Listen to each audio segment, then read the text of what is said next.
Donc la culture méditerranéenne, mais pour moi c'est mes racines, mes souvenirs d'enfance. Voilà, entre l'Espagne, le sud de la France, la Côte d'Azur et puis un tout petit peu l'Algérie. Voilà. Donc la nourriture, les danses, les différentes langues, voilà, c'est quelque chose qui est vraiment en moi et qui m'inspire. Côté musique, j'ai écouté beaucoup de musique, de flamenco, de musique du Maghreb, etc. Mais j'ai surtout après eu envie de travailler ça. Donc j'ai vraiment essayé d'approfondir mes écoutes d'enfance et de comprendre un peu comment ça marche, etc. Donc petit à petit, effectivement, je l'ai joué.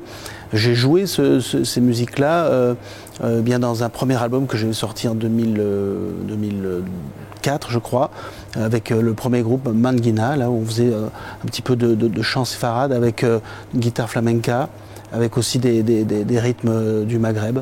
Je commençais assez jeune et puis en fait, dès les premières études, j'ai joué des morceaux de musique traditionnelle. Moi, j'ai surtout travaillé le violon classique, hein. Donc je suis parti donc, assez tôt sur Paris, où j'ai fait les études au conservatoire de Boulogne-Billancourt, au CNSM de Lyon et aussi.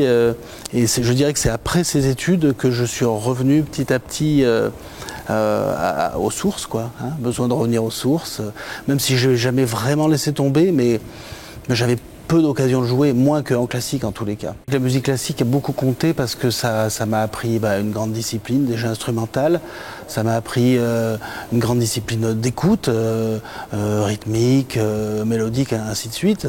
Mais je dirais que ça a formé surtout ma technique.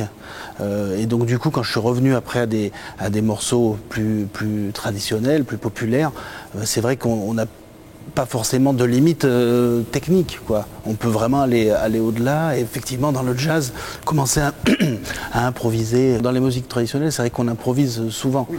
Donc, mais c'est des improvisations plus courtes en réalité qu'en jazz. Ou en jazz, on peut faire des improvisations comme on veut, quoi. C'est assez libre. Donc souvent assez longues.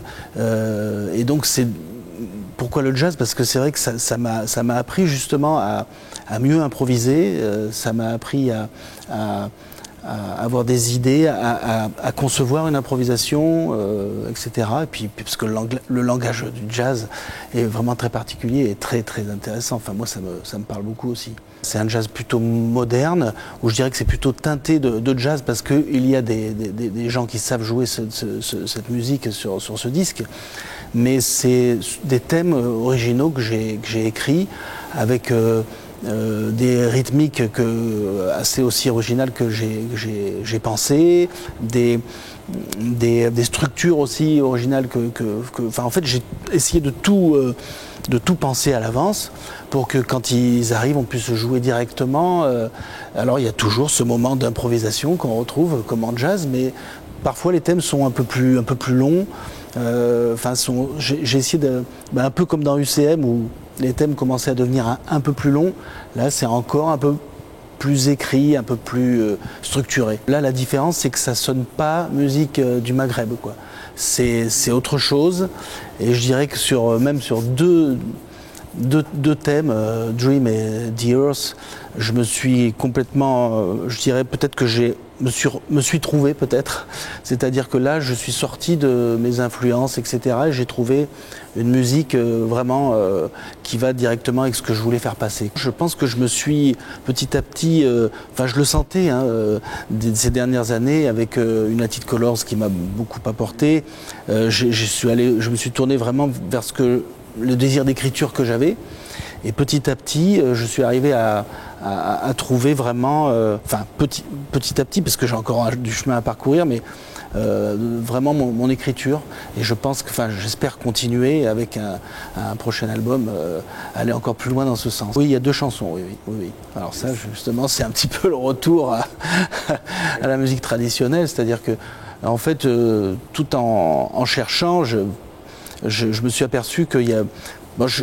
en fait, j'aime beaucoup l'époque d'Espagne arabo-andalouse. C'est-à-dire que ce mélange des cultures juives, espagnoles, chrétiennes, du Maghreb, etc.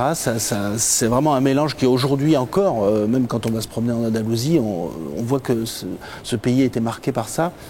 Et effectivement, c'est un thème qui m'est très cher, aussi par rapport aux origines, à mes origines. Et donc c'est très inspirant. Je me suis rendu compte qu'il y avait des thèmes, des poésies qu'on écrivait à l'époque et qu'on mettait en musique, donc entre le 8e et le 15e siècle, hein, grosso modo, qui s'appelaient des mouachats. Et donc j'ai pris un mouachat très connu du monde arabe, qui s'appelle Lama Bada Yatathana, et je me suis inspiré, et je me suis rendu compte qu'il y avait des mouachats en arabe et en hébreu. Et donc j'ai essayé d'écrire un mouachat du XXIe siècle, cette fois-ci en hébreu, pour continuer une sorte de tradition. Et c'est une volonté de montrer qu'il y a les mêmes racines et que, voilà, que les hommes sont les mêmes, hein, on est tous les mêmes. Voilà.